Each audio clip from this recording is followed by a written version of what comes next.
Hey, it's Greg here with MaritimeGardening.com.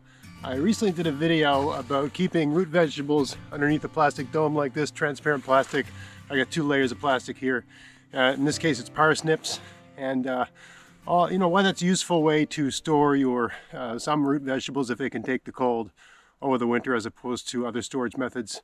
I know I dug a bunch of them up and enjoyed them, but there's still plenty of parsnips underneath here, and in principle I should be able to come out at any time during the winter and get these out of the ground and enjoy them, and they'll be fresh, right? Fresh parsnips.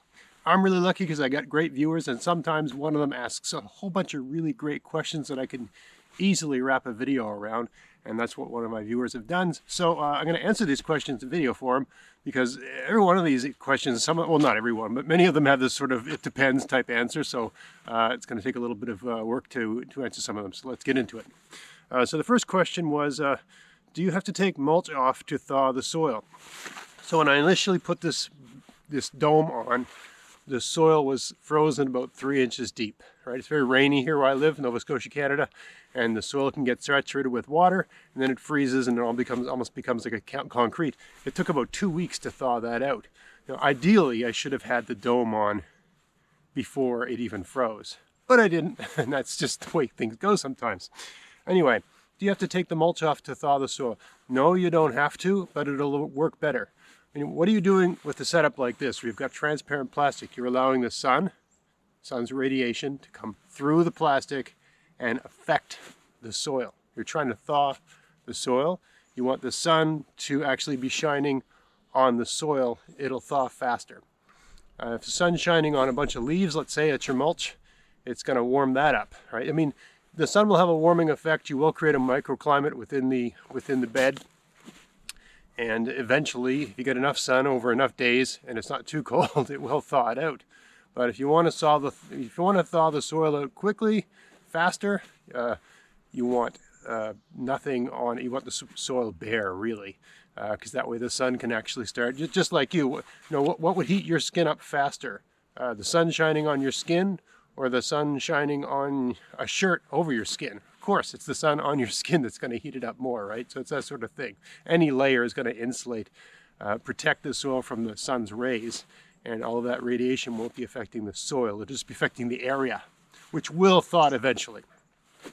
Okay, so if you got frozen soil and you want to thaw it, get a plastic dome over it and take the mulch off.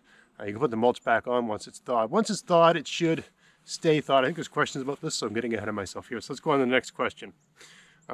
Can you lay the plastic on the soil? Yeah, you can, but I have found that this works better with a dome or something like that, something with a peak. One of the challenges in winter, and I think there's a question about this too, is you get things like snow and that sort of thing. You want something that's easy to shed snow, right? A dome or something like something with a peak, so the snow will just naturally shed off, or it's reasonably easy to get the snow off. Also, if you have the plastic laying directly on the soil, there's no air space, right? So you won't get that effect of some kind of microclimate. You know, you've got, let's say it's, right now it's around 1 degree below freezing. But and there's no sun, so it's probably 1 degree below freezing in here as well, maybe a degree higher. But as soon as you get sun shining on this, the air inside that microclimate starts to warm up. Warm air thaws soil, right? So you get the sun shining on the soil, that thaws it, but also just the sun being in contact with warm air thaws the soil, right? So in my view, you want to have some sort of airspace. An enormous airspace, you wouldn't want a dome that's 6 feet high and 2 feet wide sort of thing, right? I think this is enough, some kind of airspace, okay? Do you need a hooped frame? No, you don't. And any sort of frame will do. As I alluded to previously, something that will shed snow, shed rain, won't gather snow and gather rain. I mean, the worst thing you can have is something flat, and then as it rains and snows, it starts dipping. And then you get these giant blocks of ice forming inside of it, and it breaks the plastic, tears the plastic, doesn't let light through as well, all that sort of stuff. So you want something peaked or domed or something, or even if it was like one continuous plane. Like a lot of cold frames have the roof of a cold frame, the top or the lid is just one, like a lean-to, right? Lean-to style. Any one of those will work. Of course, if it's lean-to, you want the the slope facing south, where that's this, in at least in my climate, in my part of the world, that's where the sun is all winter long. It's always in the south. Rises in the southeast, sets in the southwest. So anything, you don't need a hoop frame, just anything that is going to help it shed rain and snow and allow some sort of airspace underneath there. How long does it take if the ground is completely frozen? Well, that's a it depends question. How frozen, how completely, and so on and so forth, right? If you are really unlucky, let's say it's December or January, and this all depends on where you live, and you've got a lot of clay in your soil. Clay holds water really well. So let's say you have 3 days of solid rain. The soil is completely saturated with rain. All soil is got 50% of the volume of, let's say you had a cup of soil. 50% of that volume is either going to be air or water. It's water if it's had a lot of rain, and it's going to be air if it hasn't been rained for days. So you got, let's say you got some soil that's really, really saturated with water, and then all of a sudden it drops, 10 degrees below freezing or something like that. It gets really cold really fast. You can have all of that water frozen into the soil, and the soil becomes very solid, and it can freeze very deep depending how cold it is. So it really depends on how much water is in the soil. If the soil doesn't have a lot of water in it, it doesn't take as long to thaw, right? Because the water is the thing the soil isn't freezing, it's the water in the soil that's freezing, right? So if you've got low moisture content in your soil, it's really not going to freeze to the same extent as if it had a lot of water in it, right? And certain kinds of soil materials like clay tend to hang on to water better than other things. So if you get a lot of clay, it's going to freeze really hard, right? So depends on how much water is in the soil. It depends on how deep the freeze has gone, right? When I did this, I had about 3 inches of the surface frozen. It took about 2 weeks to thaw it out, right? So there's that. It also depends on how much sun you get. Like if you're in a sunny place, you could tell today it's overcast. Where I live, it's overcast a lot. It's one of my big challenges as a gardener is just not getting a really good shiny sun all the time. So if you're getting a lot of sun, it takes less time than if it's overcast. If it's warm outside, above zero as opposed to consistently below zero. How sunny your sun is. And also just the actual location where the garden, let's say there's certain soil you're trying to thaw. Where is it located? This bed here is near, there's trees just off to the left here. So it's in the shade. This time of year, this bed only gets sun for about 3 hours a day. At the height of the summer, it gets maybe 12 hours of sun a day. At the height of growing season, maybe more, right? Because it gets sun, the sun rises over there, behind the camera. Whereas right now the sun's rising over there behind the tree line. Right, so it gets much better light during the growing season. In the winter, this bed does not get a lot of light. So it really depends on where the bed's situated as well. How much sun you get, the quality of the sun, but also whether the location of the soil you're trying to thaw has shade on it for some part of the day, right? The shading effect, that affects things as well. And also just how well designed your dome system is. Right, I got a dome here. It's not a very good dome. It's old and it's beat off, and I really don't want to repair it this year. So I put another layer of plastic on top of it to help insulate this whole thing. So it's like how well closed in is your dome, how well insulated it is. Also, how transparent is the material that your dome is made of? How much light is it letting through, right? If it's really, really opaque and it's always covered in stuff, should be cleaning this off. We're not going to have any sun today, so it doesn't really matter. So there's that as well. Also, another thing is what's in your soil, right? So if you've got a lot of organic material worked into your soil and it's not completely frozen, it's going to be generating its own heat, right? Just like any compost pile, right? It generates its own heat. So you get a lot of, just before you closed it all up, let's say there was some compost or manure or whatever in the soil, it's going to be making heat. And because you can trap that heat with your little microclimate, that might help. Let's say you've got 3 inches of freeze and the soil beneath is thawed. Well, the soil beneath is above freezing, right? So if you're holding the heat of the dome in, the soil beneath your frozen soil is going to help thaw out your frozen soil. Okay, so really, how deep it's frozen really matters as well. If it's frozen really deep, it actually freeze from the top. It'll thaw from the top down, right? So there's been years in March where I've planted spinach, for instance, very tough plant, and I've planted the spinach. The top 3 inches are thawed, and you continue down. The next 8 inches or the next 6 inches are frozen. but I've planted spinach in the top part, and while those seeds are, you know, softening up and preparing to germinate and all that sort of stuff, the stuff below where I planted the spinach is continuing to thaw on its way down. Okay.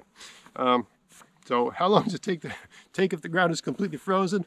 Well, it depends on many things, including how completely frozen the ground is. What do you do when it snows? What to do when it snows? Well, unfortunately, when it snows, I mean, if you had a really good design where it was like a tent, right? Nice steep peak, the snow should just fall down the sides. With these domes, which are fairly gradual, right? It's only a foot high and it's 4 feet wide, so it's a very gradual dome. You know, if we get a really, really windy situation, the snow would blow off the top. But generally speaking, if I get a good snow, I have to come in, you know, just, I don't know, around Christmas, we had a couple of big snows. We had shoveled it, you know, the snow's all gone now, or most of it's gone, but we had a lot of snow out here, you know, over a foot deep. So I had to come out here with a broom. I usually use a broom, some combination of a broom or a shovel. If you use a shovel too much, even a plastic shovel, it really does, because you know, think about how brittle the plastic is when it's cold, right? So use a shovel if you have to, but try not to touch the plastic with your shovel. So I try to come out here with a broom. And when you're cleaning these off with a broom, you don't need to clean the entire thing. The most important thing is that you've cleaned the middle 3 feet, right? So having some snow around the sides is great. It helps insulate the dome. The most important thing is that you've got, you know, some width, 2 feet, 2.5 feet, 3 feet of the top, right? You want the top to be clear so the sun can get in, you know, and as the sun heats that dome up, it'll actually melt the snow on the sides and it'll fall down around the sides, right? So you don't have to get all of the snow off, and some snow around the sides is really, really great because it's insulating like an igloo, right? It's helping to insulate. The snow is amazing insulator. It's like styrofoam. So you don't remove all the snow, you just remove the snow off the top. If you're feeling lazy, and you just move a strip about that long off the top. You know, if you're feeling energetic, you remove more. Also depends on what's the next day going to be like. You're going to get a lot of sun, you're going to get more snow. If you're going to get a lot of snow, I remove a lot of, you know, let's say there's a foot of snow on here and the forecast that we're going to get 6 inches tomorrow and 6 inches the next day, well then I got to remove almost everything because we're going to be getting a lot of snow. But if we get a really good snow, and I know it's not going to snow for a week and it's going to be nice and sunny, I might just take a 2 foot wide strip all the way down here, and that's all I'm going to do. The sun will take care of the rest. It'll heat the whole thing up and it'll just be melting the snow on top. It'll all work out fine. And by having snow all the way around, it really helps trap that heat in. Makes a great little greenhouse. Last question here. Oh, were you able to serve your world famous parsnips to your guests? So when I made the video, I was talking about how I wanted to get this thing thawed out in time for, I think it was maybe a week before Christmas. We had guests coming that night. I was optimistic. I thought I could put this dome on at 10 in the morning, and by 2 o'clock in the afternoon, I could get the parsnips out. That particular day, we just didn't get enough sun. It really didn't have that much of an effect. Now, I really could, if I really wanted to with a pickaxe, I could have got the parsnips out, but we just didn't bother. I had some in the house, so we went and used the ones I had already picked at a previous date. You know, it took a couple weeks for them to come out. If you saw that video where I picked the parsnips, now I have a whole bunch and we're actually eating them all the time, and they're really good, and I got more. The other great thing about parsnips is, like, if you have coworkers or friends, they'll really appreciate the gift of fresh parsnips in the winter, and they'll find that yours taste so much better than the ones in the store because they've been subjected to the extreme cold. That really improves the flavor of the parsnip. All right, so I think that's all the questions the viewer asked. I might have had a couple ideas, other things I want to discuss, but I've forgotten all of them. But I hope that gives you some more information about keeping things under a dome. It doesn't work for everything, and it really depends on your climate. I've had mixed results with carrots. Some carrots can take the cold here, and this isn't, Nova Scotia is like one of the warmer provinces in Canada, really. So I've had sometimes I've had carrots work in a situation like this, and sometimes it's gotten so cold that the carrots have gotten too cold and it's turned them to mush. So I've had mixed results with carrots. Some winters it works, some winters it doesn't. Right? And it also probably depends on the variety of carrot. I think some carrots are just tougher and more cold tolerant than other carrots. But parsnips has always worked. I've had mixed results with beets. I really don't do it anymore. It's such a mix. Beets seem to be a little bit more sensitive to the cold. I tend to do this with parsnips and sunchokes because they're pretty much invincible when it comes to the cold. All right, that's all I can think of to discuss about this. If you have any more questions, stick them in the comment section of this video, and I'll answer those too. So if you find this interesting, if you did, please like, share, subscribe. Check out my podcast at maritimegardening.com or any other podcast platform where you can download it.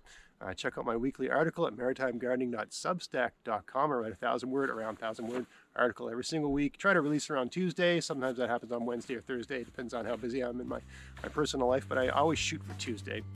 And until next time, get out there, get at it, have fun in your garden. Thanks for watching.